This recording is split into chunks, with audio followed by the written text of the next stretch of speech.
पलटवा से करे जवा में तोहरे नवाली कहलियो काट के पलटवा से करे जवा में आगे तोहरे नममा लिखो हलियो काट के पलटवा से करे जवा में तोहरे नवाली कहलियो काट के पलटवा से करे जवा में हमारो के ले चल ससुररिया बंद के गोदरे जवा में हमारो के ले चल ससुररिया बंद के गोदरे जवा में हमारो के ले चल ससुररिया बंद के गोदरे जवा में हमारो के ले चल ससुररिया बंद के गोदरे जवा में कहे तो पुरवारा पगले पछुआ सजाना हो कहे तो पुरवारा पगले पछुआ सजा पगले सीताला के हाथ पगले सीताला कहे तो पुरवारा पगले पछुआ सजा कहे तो पुरवारा पगले पछुआ सजा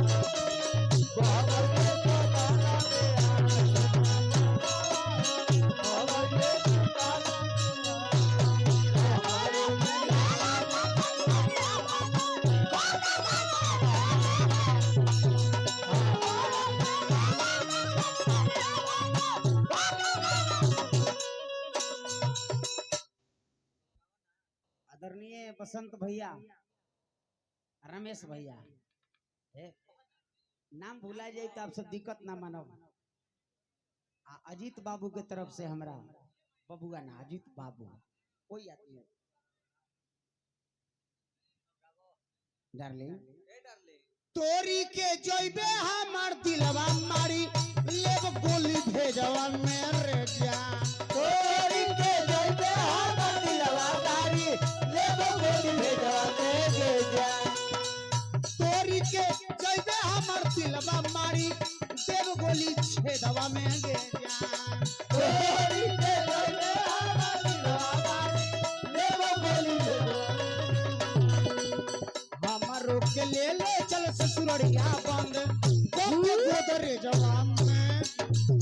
हमारो के ले चल ससुररिया बंद के गोदरे जवा में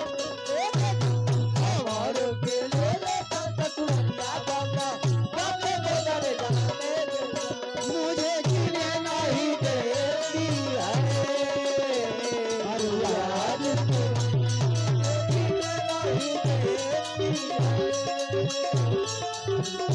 सुन के आजा तू सुन के आजा तू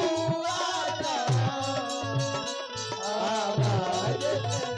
मुझे जीने नहीं देती है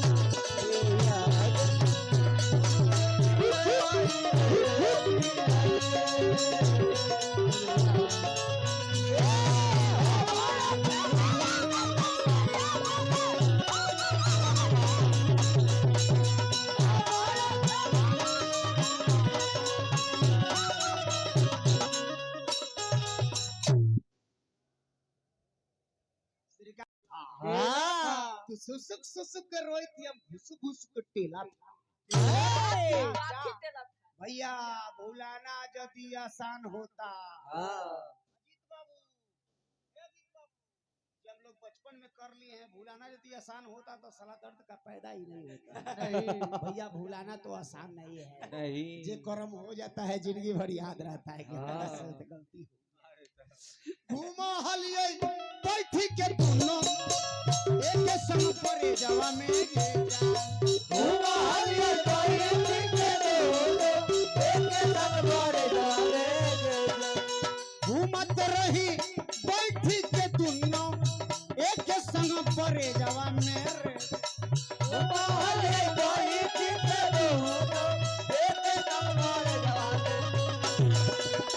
हमारो के ले चल ससुररिया बंद के गुजरे जवा में रे हमारो के ले चल ससुररिया बंद